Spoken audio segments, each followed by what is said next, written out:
नमस्कार, ताईच्या किचनमध्ये आपल्या सर्वांचे खूप मनापासून स्वागत आहे। होळीचा सण झाला की उन्हाळ्याला सुरुवात होते आणि उन्हाळ्यात आपण दही, ताक, लस्सी यांचा आपल्या रोजच्या आहारात समावेश करतो। पण जेव्हा आपण घरी दही लावतो ते डेअरी सारखे घट्ट होत नाही, त्यामुळे ते दही वेगळं आणि पाणी वेगळं असं होतं। आज आपण घरच्या घरी डेअरी सारखं घट्ट दही कसं लावायचं हे बघणार आहोत, त्यामुळे व्हिडिओ कुठेही स्किप न करता शेवटपर्यंत बघा। दही लावण्यासाठी आधी आपल्याला दूध गरम करून घ्यायचं आहे। त्यासाठी मी इथे एक पातेलं घेतलेलं आहे। त्या पातेल्यात आपल्याला थोडंसं पाणी लावून घ्यायचं आहे चमचाभर, त्यामुळे दूध खाली तळाला करपत नाही। आता आपल्याला पातेल्यात दूध ओतून घ्यायचं आहे। इथे मी 1 लिटर फुल फॅटवालं म्हशीचं दूध घेतलेलं आहे। तुम्ही गाईचं दूध पण घेऊ शकता। कोणतंही दूध घेतलं तरी सुद्धा एकदम परफेक्ट असं डेअरी सारखं कसं लागेल हे मी आज तुम्हाला दाखवणार आहे।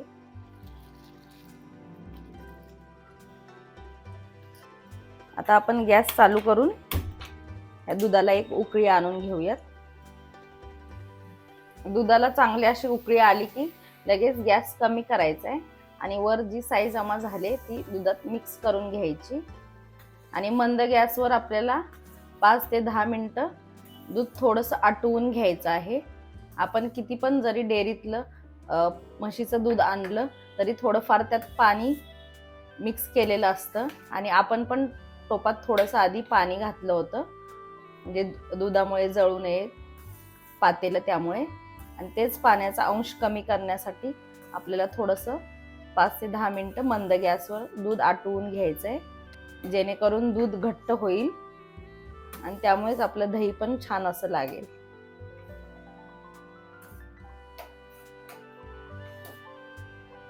अशीच मध्ये मध्ये जी वरती साई जमा होते ती दुधात मिक्स करत जायचं आहे।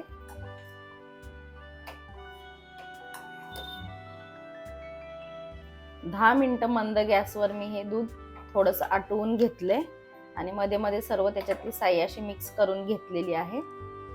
आता आपण गॅस बंद करून गॅसवरून हे पातेलं उचलून कोमट करायला ठेवूयात दूध। दूध आपण इथे कोमट करायला ठेवलं तरी मध्ये दुसरं काम करत असताना असं मध्ये मध्ये त्याच्यावर थंड होईल तशी साई जमा होते, ती पण मध्ये मध्ये मिक्स करून घेत राहायचं आहे, म्हणजे ते पूर्ण दुधामध्ये साई मिक्स होऊन त्याच्यातला पाण्याचा अंश कमी होतो। आता हे दूध आपण कोमट व्हायची वाट बघूयात। दूध इथे मी रूम टेम्परेचरवरती कोमट करून घेतलेलं आहे। रूम टेम्परेचरवरच आपल्याला कोमट करून घ्यायचं आहे, फ्रीजमध्ये वगैरे ठेवायचं नाही किंवा पंख्याखाली ठेवायचं आहे। आणि मध्ये मध्ये जमा होणारी साई पण त्यात मी मिक्स करून घेतलेली आहे। आणि दही लावण्यासाठी दूध एकदम परफेक्ट असं कोमट असायला हवं। खूप जास्त गरम पण दूध चालत नाही किंवा खूप जास्त थंड पण चालत नाही, त्यामुळे व्यवस्थित दही लागत नाही। आपण दुधामध्ये बोट घातलं तर 1 मिनिटभर आपण बोट दुधामध्ये ठेवू शकतो, इतपत दूध कोमट असायला हवंय। यापेक्षा कमी किंवा जास्त गरम दूध असेल तर दही खराब होतं। दूध आपलं व्यवस्थित असं कोमट झालेलं आहे। आता आपण विरजण तयार करूयात। इथे या बाउलमध्ये मी 2 चमचे इतकं दही घेतलेलं आहे। हे दही एकदम व्यवस्थित फेटून घ्यायचं आहे। डायरेक्ट ते दही दुधामध्ये घालून दही लावायचं नाही, हे व्यवस्थित असं एकसारखं फेटून घ्यायचं आहे। काही जण डायरेक्ट असं दही दुधामध्ये टाकतात, त्यामुळे ते दही व्यवस्थित लागत नाही। एका ठिकाणी पातळ आणि असं एका ठिकाणी जाडसर असं दही लागतं आणि पाणी वेगळं आणि दही वेगळं होतं। आता हे 2 चमचे दही मी चांगलं फेटून घेतलेलं आहे।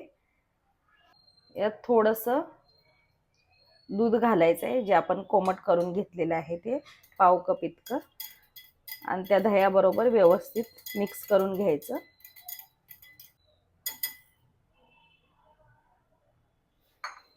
दही लावण्यासाठी स्टीलचं पातेलं घेऊ शकता किंवा तुमच्याकडे जर मातीचं भांडं असेल तर ते तुम्ही वापरू शकता, पण ॲल्युमिनियमच्या भांड्यात किंवा तांब्या पितळेच्या भांड्यात दही लावायचं नाही।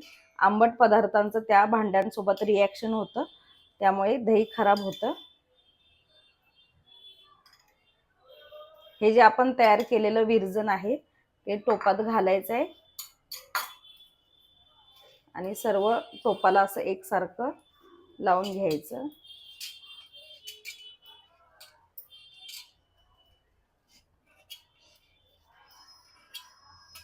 मातीच्या भांड्यात खूप छान असं दही लागतं आणि त्याची चव पण खूप छान लागते. माझ्याकडे नाहीये म्हणून मी लावलेलं नाहीये. तुमच्याकडे जर मातीचं भांडं असेल तर नक्की त्यात दही लावा तुम्ही. आता हे पातेल्याला असं सर्व विरजण लावून घेतलं की हे दूध आपण यात ऍड करूया.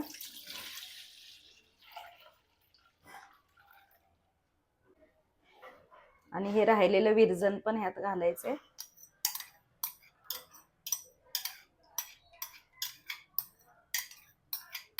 ही एकदम दही लावण्याची परफेक्ट अशी पद्धत आहे. आणि हे विरजण चांगलं असं मिक्स करून घ्यायचंय दुधात.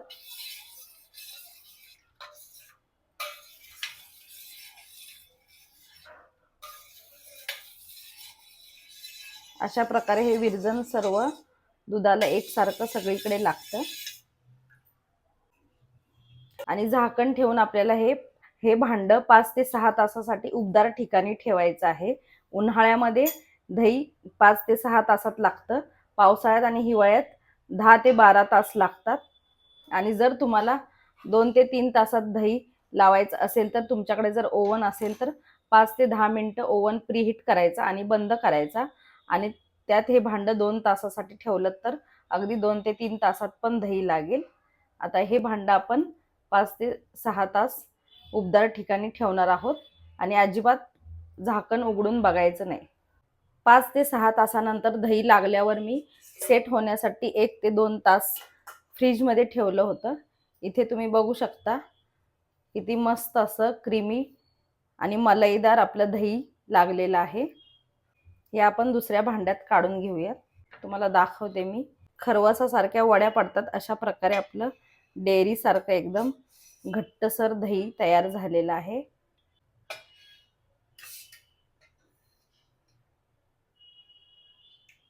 हे दही तुम्ही सुरीने पण असं कट करू शकता. अशा प्रकारे इतकं घट्ट दही असं लागलेलं आहे, तुम्ही बघू शकता.